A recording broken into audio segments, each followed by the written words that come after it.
पिछले मंडे में जितनी ही ज़्यादा एक्टिव थी, पॉजिटिव थी, चिल थी, इस मंडे में उतनी ही ज़्यादा मेरा मीटर डाउन है।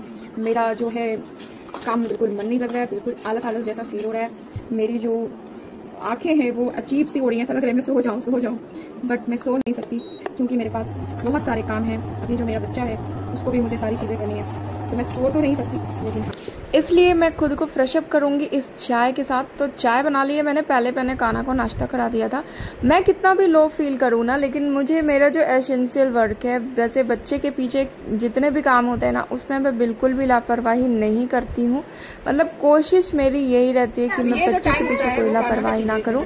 हाँ, मेरे खाने के पीछे लापरवाही हो जाए चलेगा। इसलिए जैसे तैसे उठ चुकी हूँ, चाय बना के पी चुकी हूँ और कान्हा के साथ थोड़ा सा टाइम स्पेंड कर रही हूँ, क्योंकि ये टाइम ना उसका स्क्रीन टाइम होता है और इस टाइम पे लाइट चली गई है।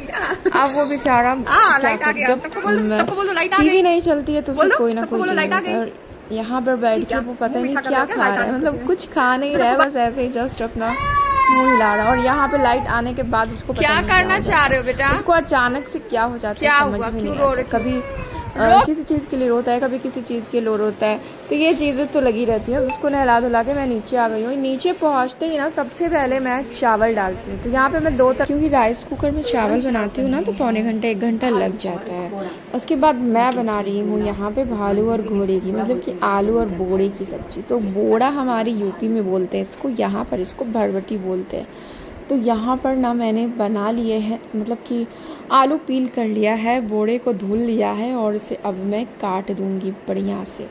तो वेजिटेबल चॉपिंग तो वैसे मेरी माता जी कर देती हैं, सासू माता जी, लेकिन आज नहीं करी थी उन्होंने, तो इसलिए चलो मैं ही कर लेती हूँ। अक्सर मेरे साथ ये चीज़ होती है ना, जिस टाइम पे मैं बीमार रहती हूँ या फिर मैं थोड़ा लो फील करती हूँ, उस टाइम में बाकी घर वाले भी लो फील करने लगते हैं। ऐसा लगता है कि उनको पता लग गया है कि ये बीमार है, चलो हम भी बीमार पड़ जाते हैं। अब पता नहीं मेरी फीलिंग सही है या नहीं है। वेल, ये सब छोड़ते हैं, खाना बनाने पर ध्यान देते हैं, क्योंकि खाना जल्दी बनाऊँगी तो मैं जल्दी फ्री हो जाऊँगी, है ना। तो ये वाली जो सब्ज़ी है ना, इसमें मसाले में मैं ऐड कर रही हूँ सरसों, जो कि मेरी माताश्री सासू माता जी ने बोला है। तो जब मेरी सासू माता रहती है ना, तो वही गाइड करती हैं कि इस सब्ज़ी को ऐसे बनाना, इसको वैसे बनाना। तब मैं ना अपने वाली बिल्कुल भी नहीं करती हूँ, वो जैसे जैसे बोलती हूँ मैं वैसे वैसे बना देती हूँ। गलती होगा तो भी ठीक, नहीं होगा तो भी ठीक, है ना, सही है कि नहीं। तो ठीक है, फिर उसके बाद से जैसे जैसे वो बोलती है वैसे वैसे मैं बना देती हूँ। तो यहाँ पर मैंने बना दी है ग्रेवी वाली सब्ज़ी। तो सब्ज़ी जब हो जाएगी तो फिर मैं लेके चलूँगी ऊपर। उसके पहले मेरे परम पुत्र आ जाते हैं बैलून लेकर के, और उनको चाहिए कि मैं बैलून फुला दूँ। ये ना इसको इतना सारा बैलून देते हैं ना, कभी के फुला के खेलता है, कभी पिचका के खेलता है, इसका तो कभी मुझे समझ में नहीं आता है। जब बड़ा होगा तभी समझ पाएंगे हम इसे। और फिर उसके बाद ये बैलून लेके बाहर जाता है, वहाँ दादी के साथ खेलता है, कभी अकेले खेलता है। तो ठीक है, बच्चा है, जैसे मर्जी वैसे खेले। अब बच्चे के पीछे क्या ही कर सकते हैं, है ना। तो चलिए, अब इसके बाद हम अपने लंच को सर्व कर लेते हैं। ऑलमोस्ट मेरा लंच इस टाइम तक हो जाता है, 12:45 से 1 बजे के बीच में। और मैं कोशिश यही रहती है, मेरी कोशिश हमेशा रहती है कि 1 बजे के पहले मैं खाना बना लूँ, क्योंकि मैं कान्हा को ना आदत डला दी हूँ 1 से 1:30 बजे के बीच में खाना खाने की। ज़्यादा से ज़्यादा 2 बज जाता है। 2 बजे के पहले मुझे उसे खिला के मतलब खिलाना ही होता है। तब तक मेरे पतिदेव आ जाते हैं और मैं उनको यहाँ पे थोड़ा सा सरप्राइज़ कर देती हूँ, जो कि ऐसा कुछ था नहीं, बस मैंने उनको ऐसे डरा दिया था, थोड़ा सा मज़े ले रही थी। फिर खाना वाना खा कर, कान्हा को सुला के खाना वाना खा कर मैं यहाँ पर किचन साफ़ करने आ गई हूँ। तो आज मेरा मोबाइल हाथ में था जब मैं नीचे पहुँची, तो मैंने सोचा चलो थोड़ी सी रिकॉर्डिंग कर लेते हैं। और इस टाइम ना किचन बहुत ज़्यादा गंदा रहता है दोपहर के टाइम में, तो सारी चीज़ें गंदी ही रहती हैं, क्योंकि इस टाइम में दाल सब्ज़ी ये सारा कुछ बनता है ना, तो दाल से मुझे लगता है कि किचन से और गैस वगैरह ज़्यादा ही गंदा होता है। तो मैं ना क्या किया, आज पूरा टाइल ही साफ़ कर दिया, क्योंकि बहुत ज़्यादा गंदा लग रहा था मुझे।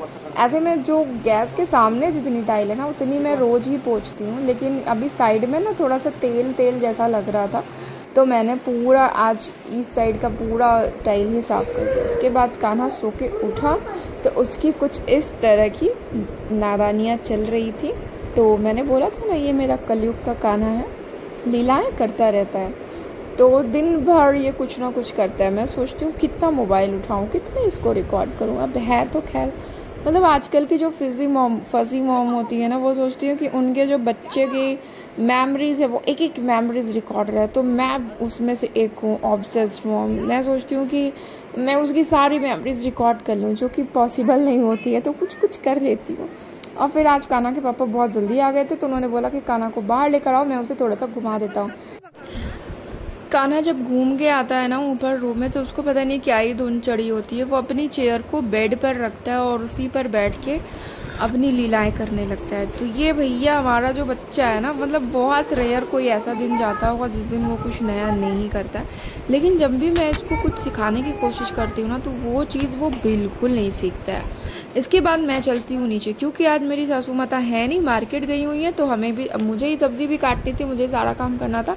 तो मैंने सोचा कि मैं अकेले क्यों करूँ भाई, पतिदेव जल्दी आए हैं तो थोड़ा सा फ़ायदा उठाते हैं। तो मैंने ना उनको आटा चाल के दे दिया कि आटा लगा के दो, तब तक मैं सब्ज़ी काट लेती हूँ। तो मैंने जब तक सब्ज़ी काटी, उन्होंने आटा लगा के दे दिया। 1-1.5 साल पहले से उनको थोड़ा बहुत आटा लगाना आ गया था, अभी तो परफेक्ट आ गया है। मतलब बहुत अच्छा आटा लगाते हैं और मुझसे अच्छा आटा लगाते हैं वो। तो उनकी जो वो आटा लगाते हैं ना, उसकी रोटी बड़ी अच्छी बनती है। तो यहाँ पर ना मैंने सब्ज़ी यहाँ पे छौंक दिया, और तब तक मैंने देखा कि मेरे जो बड़े वाले जेठ हैं वो एक बड़ा सा बॉक्स लेकर आते हैं, जिसके अंदर से निकलता है ये बड़ा सा अल्टीमा कूलर। तो ये जो कूलर है वो मेरी सासू माता के लिए आया है, क्योंकि मेरी जो सासू माता वो कह रही थी कि गर्मी बहुत ज़्यादा बढ़ गई है और मैं ऊपर नीचे कर नहीं पाती हूँ, क्योंकि दोनों एसी ऊपर के रूम में है।